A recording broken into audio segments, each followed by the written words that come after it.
প্রসারিত হচ্ছে বাংলাদেশ-পাকিস্তানের সম্পর্ক। বাণিজ্য বাড়ার আশা 4 গুণ। গত আগস্টে বাংলাদেশের সাবেক প্রধানমন্ত্রী শেখ হাসিনার ক্ষমতাচ্যুতির পর পাকিস্তানের সঙ্গে সম্পর্কের বরফ গলতে শুরু করেছে। এরপর জোরদার হয়েছে দেশটির সঙ্গে বাংলাদেশের বাণিজ্যিক সম্পর্ক। ফলে আগামী 1 বছরে দুই দেশের মধ্যে 3 গুণ বেড়ে $300 কোটি পৌঁছাতে পারে, যা বর্তমান সময়ের চেয়ে 4 গুণ বেশি। মঙ্গলবার 21 জানুয়ারি নিক্কেই এশিয়ার এক প্রতিবেদনে এ তথ্য জানানো হয়েছে। 1971 সালে মহান মুক্তিযুদ্ধের দীর্ঘ সংগ্রামের মধ্য দিয়ে পাকিস্তানের কাছ থেকে স্বাধীনতা পায় বাংলাদেশ।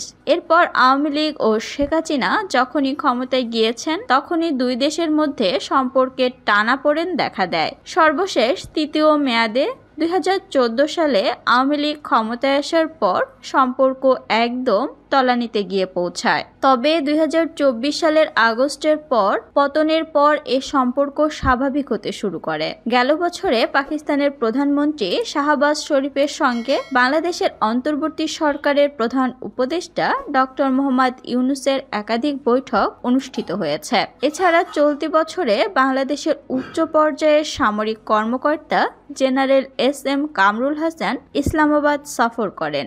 এ সময় তিনি পাকিস্তানি সেনাপ্রধান জেনারেল আসিম মনিরের সঙ্গে বৈঠকে অংশ নেন। এরপর গত সপ্তাহে বাংলাদেশ সফর করেছেন পাকিস্তানের কেন্দ্রীয় chamber of commerce and industries FCPCCI একটি প্রতিনিধি দল।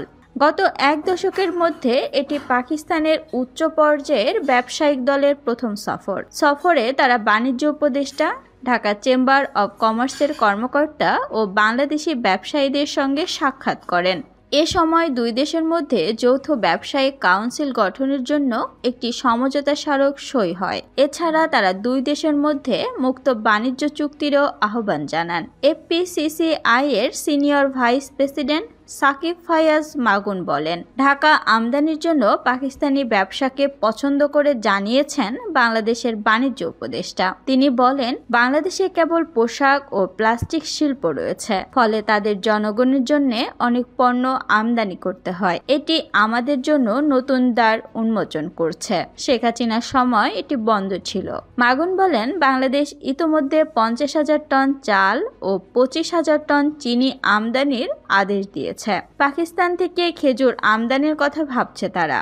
তিনি নিক্কেই এশিয়াকে বলেন, বাণিজ্য নিষেধাজ্ঞা দূর হলে 1 বছরের মধ্যে বাণিজ্য $300 কোটি পৌঁছাবে। আমরা চাল, চিনি, তেল, তুলা ও সুতা, নারীদের পোশাকের মতো অনেক পণ্য আমদানি করতে পারে।